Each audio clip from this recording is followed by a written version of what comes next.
Comment peut-on déclencher une notification lorsque le sous-formulaire d'un module du Zoho CRM est modifié? C'est la question qui a été posée sur un des forums concernant Zoho.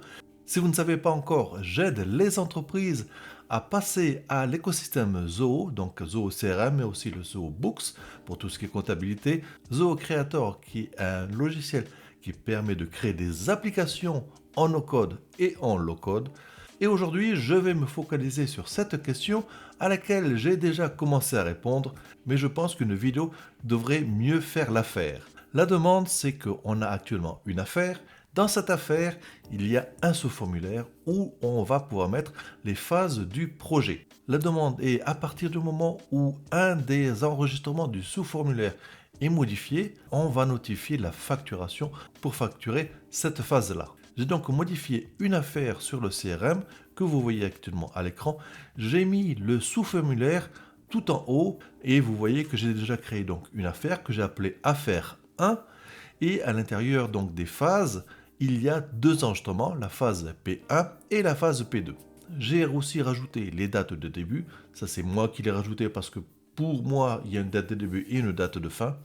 La date de fin dans ce cas-là, il n'y en a pas, ça veut dire que les phases sont en cours d'être faites. Il y a aussi une colonne notifiée qui nous permet de savoir si le mail est bien parti. Alors cette colonne va nous servir à deux choses. Un, c'est pour dire que le mail est bien parti, mais aussi ça va servir au système pour dire que le mail est déjà parti, je ne dois pas de nouveau renvoyer le mail. Donc il sert de témoin aussi.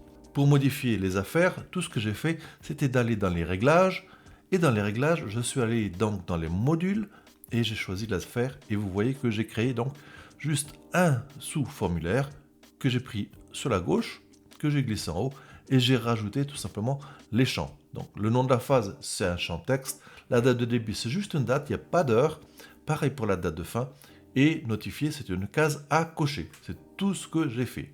Maintenant, il va falloir trouver un déclencheur pour dire à Zoho CRM de regarder le contenu et de déclencher éventuellement le ou les emails nécessaires. Pour moi, il y a trois façons différentes de le faire. La première façon serait pour moi la meilleure pour l'utilisateur. Il s'agit tout simplement d'utiliser le client script. Pour créer un client script, il suffit d'aller sur une affaire et de la modifier. Et vous allez voir donc sur la droite, il y a un petit onglet qui s'appelle Client Script. Alors vous ne l'avez uniquement que si vous êtes administrateur. Donc en cliquant dessus, vous pouvez créer un nouveau script. Donc c'est un script en JavaScript. Donc on ne va pas rentrer dedans. Chaque fois qu'on va modifier une affaire ou même un champ d'une affaire, un des scripts peut être déclenché automatiquement pour faire des alertes, pour vérifier, pour faire ce que vous voulez directement avant même la sauvegarde. Donc c'est vraiment interactif. Une autre méthode serait d'utiliser ZohoFlow. Donc ZohoFlow peut être déclenché de deux manières différentes. Au moment de l'enregistrement de la sauvegarde donc de l'affaire, avec un flux qui attend les mises à jour des affaires du CRM, ZohoFlow va déclencher le flux, mais ça on ne va pas rentrer non plus dessus. On ne peut pas utiliser ZohoFlow entièrement dans ce cas-là parce qu'il faut pouvoir lire tous les enregistrements du sous-formulaire. Signifie qu'il faut une boucle pour lire donc tous ces enregistrements et cette boucle n'existe pas en no-code dans ZohoFlow. Il faudrait quand même passer sur du script en déluge. Et ce script en déluge, c'est ce que l'on va utiliser avec les workflows du CRM. C'est la troisième solution, c'est celle qu'on va utiliser aujourd'hui. On va utiliser donc les workflows. Pour ça, vous allez aller dans les réglages et ensuite vous allez aller dans les règles de flux de travail. Nous voici sur la page des règles des flux de travail. Vous voyez qu'il y en a déjà un, c'est celui que l'on va utiliser pour les affaires. Pour créer une règle, c'est simple, vous cliquez sur le bouton bleu, créer une règle, vous mettez le module que vous voulez utiliser, donc ici ce sera les affaires, et le nom de la règle. Donc là pour l'instant je l'annule, on va rentrer directement dans la règle. Donc je clique sur notifier facturation, ensuite vous voyez qu'il y a quand et conditions. Là, je n'ai rien utilisé de particulier. J'ai pris tout simplement l'action d'enregistrement. Donc, au moment où on fait l'enregistrement de l'affaire, je n'ai pas mis non plus de règles spécifiques. Je vais prendre toutes les affaires automatiquement. Et ensuite, je vais prendre donc les actions instantanées. Donc vous voyez que j'ai pris la fonction, mais on pourrait utiliser d'autres fonctions bien sûr. Donc il y avait deux possibilités. Vous voyez que j'ai pris donc la fonction, c'est ce qu'on va utiliser, et aussi le webhook. Donc le webhook, ça va nous permettre d'appeler un service externe pour envoyer des données, et ce service externe va pouvoir éventuellement travailler sur ces données et envoyer l'email de notification. C'est ici que par exemple on pourrait déclencher aussi Zooflow ou un logiciel externe, on pourrait par exemple utiliser Make. Donc je vais utiliser la fonction. Pour créer une fonction, vous cliquez dessus, il va vous demander plusieurs informations, entre autres donc le nom de la fonction et ensuite si vous voulez créer votre propre fonction ou pas. Donc là c'est le cas déjà. Donc je clique sur modifier, ensuite je vais modifier la fonction pour vous montrer ce qu'elle fait. On se retrouve maintenant dans l'éditeur déluge de Zoho. Donc pas seulement CRM, on le retrouve aussi dans Books, on le retrouve aussi dans Creator, on le retrouve dans tous les logiciels. Donc c'est du script, c'est du low-code. Il sert essentiellement à travailler sur de la donnée pour la récupérer, la modifier et la renvoyer. Je vais vous expliquer en gros à quoi correspond cette fonction ici pour que vous puissiez la faire vous-même ou la modifier. La première ligne va être mise automatiquement. Vous voyez que c'est une automatisation et notifier facturation, c'est le nom de la fonction. Donc il y a deux noms, vous allez voir, il y a le nom de la fonction et vous voyez que entre parenthèses, on a affaire ID. C'est l'idée de l'affaire que j'ai besoin de recevoir pour pouvoir la traiter. Où trouver par exemple cette affaire?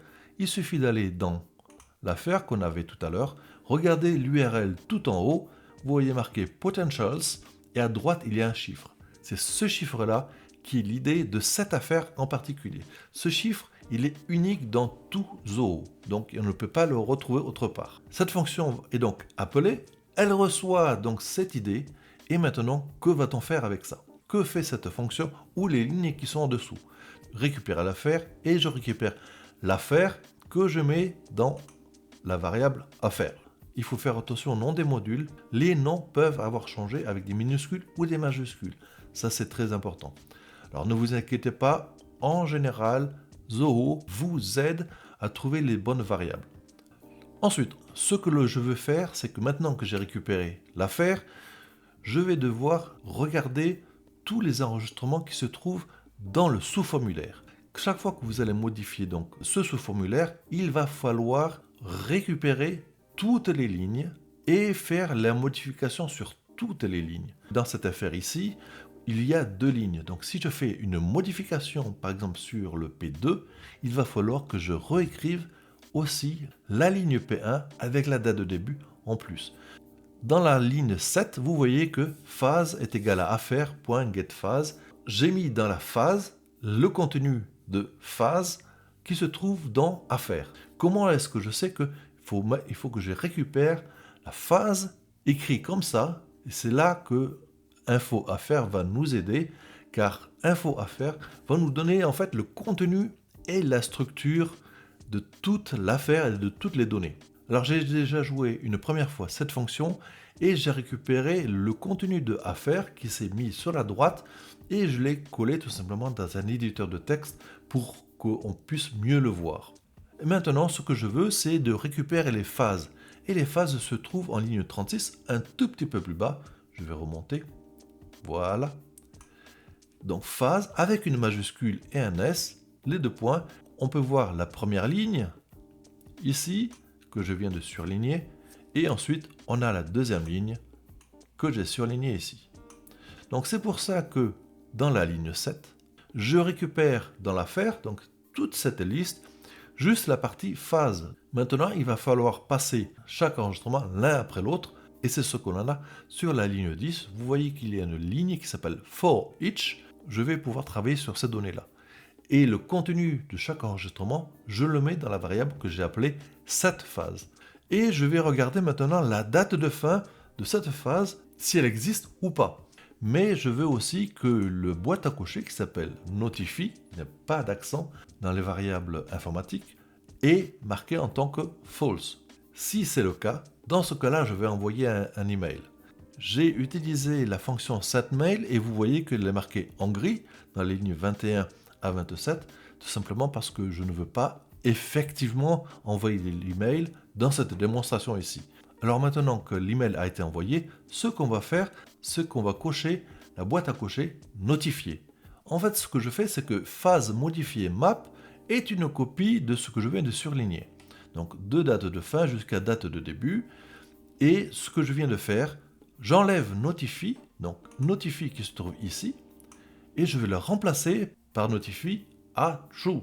Et parce que c'est une boucle, je vais faire ça pour chaque enregistrement, l'un après l'autre, après chaque vérification.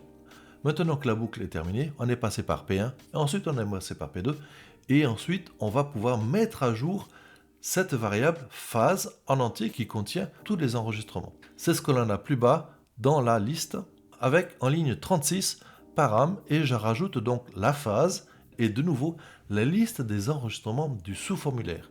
Enfin, en ligne 37, c'est là que enfin on va pouvoir sauver les modifications. Une fois que c'est fait, le CRM me renvoie un message que je mets de réponse et que j'affiche en ligne 38. Et on va pouvoir tester de suite ce que ça nous donne. Alors avant d'exécuter manuellement ce script, ce que je vais faire, c'est que je vais mettre à jour l'affaire. Donc, je clique sur modifier et je vais mettre une date de fin à la ligne P1. Je vais mettre la date d'aujourd'hui par exemple. Je confirme. Comme ça, on va voir si ça fonctionne comme il faut ou pas. Donc si ça fonctionne, la date de fin, on devrait avoir ensuite un bouton notifier, mais rien sur la ligne P2. Pour tester si cette fonction fonctionne, il suffit de cliquer sur le petit bouton vert en haut à droite, marqué exécuter. Je clique dessus, il me demande l'idée de l'affaire. Donc vous vous rappelez, il se trouve dans l'URL en haut, à côté de Potentials, et je clique sur exécuter. À droite, vous voyez qu'il y a la console qui vient de s'ouvrir avec plusieurs informations. Donc ces informations vont nous permettre justement de débugger s'il y a des problèmes ou pas. Donc le premier gros bloc avec le contenu de l'affaire en entier. Vous pouvez le copier tout simplement avec le petit bouton copie et le coller dans l'éditeur de texte que vous voulez. Donc vous voyez que c'est la ligne 5, on va notifier facturation et le 5. Le 5, c'est la ligne à gauche marquée info affaires. Ensuite, on a en ligne 8 aussi donc du contenu. La ligne 8, donc c'est les phases. Et ensuite, on a en ligne 34 aussi un contenu. La ligne 34, c'est info phase modifiée liste. Donc la liste des phases que j'ai modifiées ou pas de tous les enregistrements.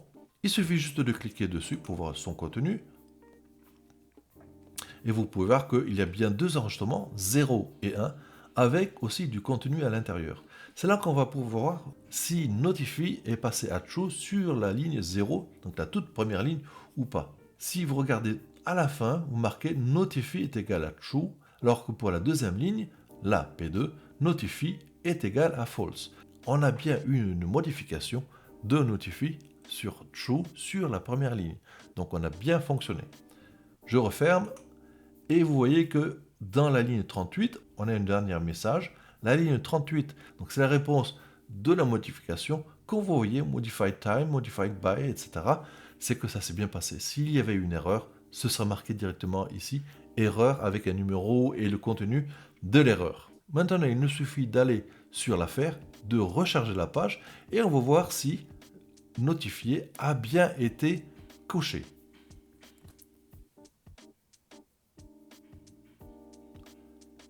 Et voilà, on a mis à jour l'affaire. J'ai juste rechargé la page. Vous voyez que notifié a bien été coché. Donc ça a fonctionné. Donc maintenant, à chaque fois que une des lignes va être modifiée, ce script va s'exécuter grâce au workflow et donc va envoyer le courrier. Voilà, c'était un peu long, mais vous avez l'explication du script en entier et ce qu'il fait. Ce script est adaptable sur n'importe quel module du CRM. Faites juste attention au nom des variables de chaque champ que vous avez. Ce n'est pas forcément le nom que vous avez écrit dans le module lui-même. Si vous avez des questions, si vous avez des commentaires, n'hésitez pas à les mettre en dessous, je serai ravi de les lire, de les commenter et peut-être aussi d'en faire une vidéo. Dites-moi en tout cas si vous avez plu et je vous retrouve une prochaine fois.